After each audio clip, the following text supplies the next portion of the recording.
अकोट-अकोला मार्गावर पाणी टंचाईचा गंभीर प्रश्न निर्माण झाला आहे।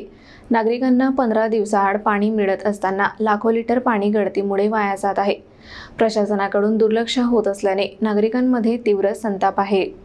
गेल्या काही दिवसांपासून उन्हाचा कडाका वाढत आहे आणि त्यासोबतच पाणी टंचाईने गंभीर स्वरूप धारण केले आहे। अकोट-अकोला मार्गावर अनेक गावांमध्ये नागरिकांना 7 ते 8 दिवसांआड पाणी पुरवठा केला जात आहे। दुसरीकडे लाखो लिटर पाणी वाया जात असल्याचे धक्कादायक चित्र समोर आले आहे। या भागातील मुख्य जलवाहिन्यांमध्ये मोठ्या प्रमाणावर गळती होत असून प्रशासन मात्र याकडे कानाडोळा करत आहे।